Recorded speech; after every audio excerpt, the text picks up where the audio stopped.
Today we're going to talk about some changes from Update 2 that you may have seen in this video that I foresee being patched out, indirectly buffing the Slayer, and later on in the video I'm going to give you a chance to weigh in and help out. So firstly, this is based off some conversation between myself, Hugo, and some community members all together, and let's go ahead and talk about it right now. So the first thing I want to address is quick switching is coming back. Yes, the precision bolt change will be reverted for the campaign, and as icing on the cake, battle mode balance will be done separately from the campaign.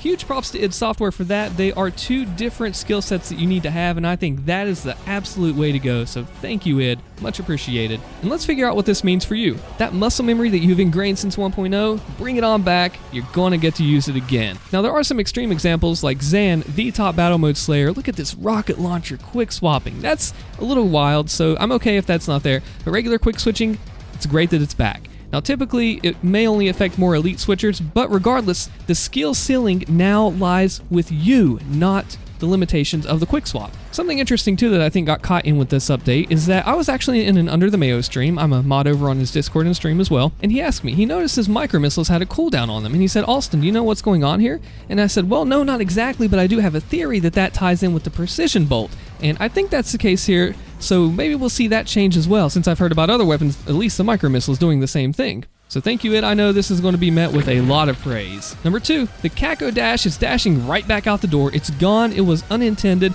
Now, I had received reports of this happening in Exultia even before the update, but after the update, they would go forwards, backwards, left, right, basically trying to dodge, duck, dip, dive, and dodge and throw a wrench in your face. But if you can dodge a wrench, you can dodge a Caco fireball. At least I think that's what happened in the movie, right? And although I wouldn't mind a Caco buff, although the rapid fire ones are actually pretty tricky, especially the first time you meet it in Exultia, I think that the dash is too much, I agree, because it's a silent killer. I'm going to make up a term. It's silent, but deadly. You don't get that notification. A Caco demon cannot just text you and be like, and that admittedly did put the balance too far in favor of the Caco. Maybe if there was a pain elemental dash sound or visual that you would receive, that would be a little different, but all in all, I'm in favor of it being removed because it was unintended and it is a little too much, I think. Now, I've also heard of grenades clipping through the Caco as well, but I don't actually have any footage of that myself. So, Hugo, if you're watching this, it may be worth checking out. So something you really got to remember too is battle mode. The Caco demon buff for battle mode does change a lot. I've got some reports about some pretty spicy demons. If you caught that reference, please let me know. Kind of putting the balance too far in favor of the AI. And we'll talk more about in the AI here in just a moment after this next thing that I think is pretty important. And I really want to know what you think. So, the Gladiator and the Con, as of Update 2, do not drop any health on the Glory Strike, not Glory Kill, it's a strike, and then the Blood Punch. As a challenge runner slash masochist, I guess you could say, I'm okay with it. Honestly, in the state of the game, to make the game proper, balanced, and fair, yes, it should come back.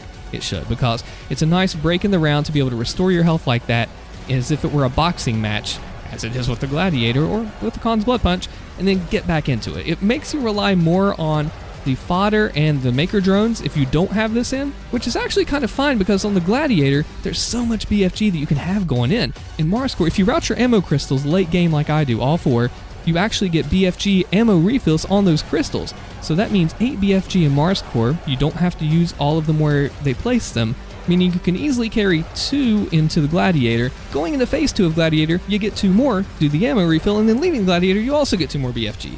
You can Ice Bomb and Flame Bunch the fodder, and then send it all the way across the arena. And especially in Phase 2 as well. Now with the Con, you do have to be more reliant on the drones, which is cool because it does reward that skill shot, just like the Caco Demon Grenade skill shot, which I would be cool with more of those coming into the game later in the DLC. Just saying, that would be really neat.